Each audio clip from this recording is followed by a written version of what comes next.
Good afternoon. Today is November 26, 2011. It's the day after Thanksgiving. Hopefully all of you had a good time. Answers are coming up in this show regarding Joe Paterno, Penn State, Syracuse University, and the atomic collision of these two entities in relation to their assistant coaches or assistant head coaches or previous assistant head coach in the case of Sandusky and Mr. Fine's perilous present circumstances as is being re-reviewed again for whatever, how many times they had to review it. Very quickly, Fine came into question in 2002. This book here, to my left and to your right, Titanic 2000, the Millennium, went to the Library of Congress in 2002, exactly November the 5th, 2002. I mailed it, and it arrived on November 15th, 2002. Very critical that you recognize the timing of that book going in there. I thought you'd all buy it, but you fell on your ass racing for your drugs or whatever, so you didn't. Okay, let's get to the story real quick here. The reason I'm bringing these revelations out is somehow my YouTube doesn't want to upload any more of my sites. It's rather, I think somebody was getting a little tentative over that situation in the U.S. government or the manipulators that own the United States government. Very quickly, since I'm having some difficulties here with the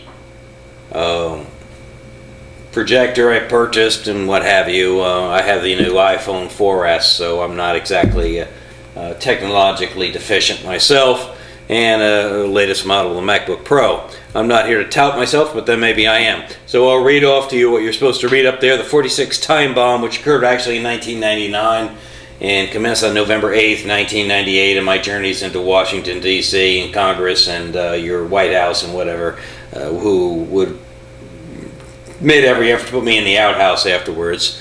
So the revelations at 36 years of age commenced at Pan Am Flight 103 crashed over Lockerbie. Let me tell you something about this boy Paterno, who's 84 years old. His birthday coincides to the crash of Pan Am Flight 103. Mathematically, I think he was 62 years old on that day in 1988 when it crashed. So there is a timing sequence to Paterno as there is to Jim Boeheim, and advisements that Boeheim received when I was 46 years old, or had just turned 46, 47, whatever, but he got it in 46, 47, somewhere around there, 46. So the anthology of the bracketology was John Moran, 46, and Jim Boeheim, 46, about the amount of years he's been there at Syracuse University, and the 46-year tenure which was concluded, sorry about that, I'm trying to do things fast because I'm only wanting to set the timing sequence of the revelations for you very quickly here. Maybe I'll redo it, maybe I won't. Is 46 years as head coach and Pan Am Flight 103. So in the brackets, all four of us are in December 21st to address things in the United States like internal fraud, which is going at a pace that is beyond my mental capabilities, which is beyond all of your mental capabilities combined. But since I'm shut off from the media and whatever, unless I want to, resort to a little tactical maneuver, so to speak, things are difficult for me to communicate. I don't like stammering or stuttering in my speech, but at this moment I'm doing the best I can with what I have to work with. Now,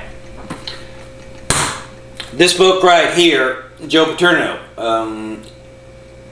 on crash day, you remember, what was it, October 29th of this year, 2011, you won your 409th game. I'm playing with you people, okay?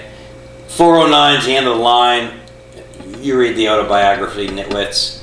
It's on Amazon.com, TitanicUSA.com. It gives you what you should do in the millennium next to what you did do in the millennium. Not too bright. Now, let me tell you something else, okay? Well, 409 is here, 02 and 05.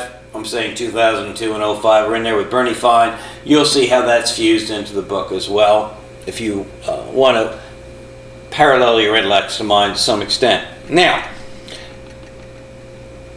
as a little bit of a side thought,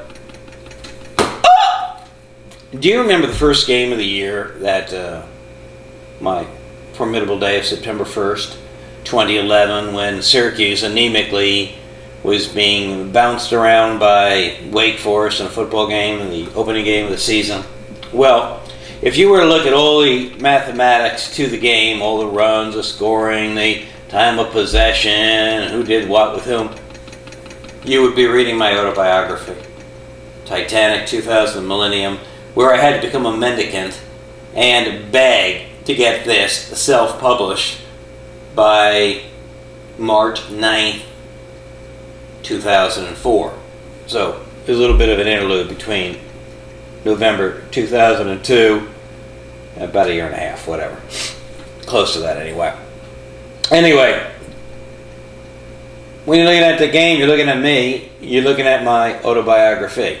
Now what I'm going to have to do is, I recognize you've got the whole media scamming me and what have you, and I know you're very interested in Joe Paterno maybe get back on the field and winning a few more games, but 4-9 is the end of the line, big boy. Oh, that's historical in when the Romans had to withdraw from England, for you literate intellectuals, and then they had to go back to Rome because they were having some visitors that were not always the finest people on earth at that time. I wouldn't be biased. I don't want to say like something started with a V, whatever. No, okay. So, what we have here is a little bit of a schematic show, a little different for you. You have to use your brain as you're working in time. Each of us are 46 on a combination. Myself in 1999, and you know what? I'll bet you Obama is as well. I know you don't like to hear that. Your Lord Obama. So you got a problem in the United States is, instead of your people being, materially assisting you in your government, they prefer to be overlords or seers over your movements in time. So if they're going to give you some money, you have to think along the same mentality as them, or you're just not going to see a dime in your pocket. Very similar to me. However, I tell you what I'll do today or tonight, whatever, wherever you are. It's kind of easy. I'm out in the desert here in California.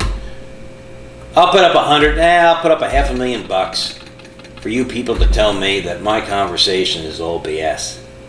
But you have to put up the same money. Or if you're real confident that you can outdo me at anything, maybe we ought to go 10 or 20 to 1. Since what I'll do is so perceived beyond your wildest comprehension. Maybe you'll end up on a suspension like a bridge, who knows? I have good memory, folks. People in Rutgers do as well. Jackie boy. So anyway, it's kind of an odd show. I was supposed to spoon feed you through the millennium so your little minds can know there's a little more going on to the football games and the basketball and what have you, and the 861 victories as of this moment that Jim Boeheim has had the opportunity of cherishing. And well, what can I say?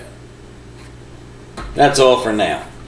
So, happy belated Thanksgiving to you, and I'll be giving you more intellect. Unfortunately, for some reason, this effort to download my November 8th dialogue, which was, of course, quite significant as I turned 59 years old on that day, and Syracuse knows all about November 59.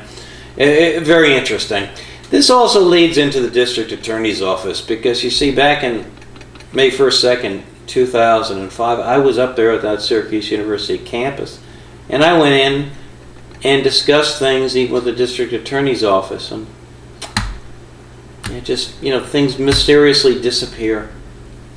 Keep that in mind, folks, when you're bullshitting yourselves. Have a nice day. I never had vulgar terminology in anything I did all those years for you. Shows, presentations. But maybe my patience is a little bit beyond the normal nomenclature after, 23 years, was it, of you shoving it, I'll say down my throat. To be more appropriate, well, maybe that is appropriate to the conversation.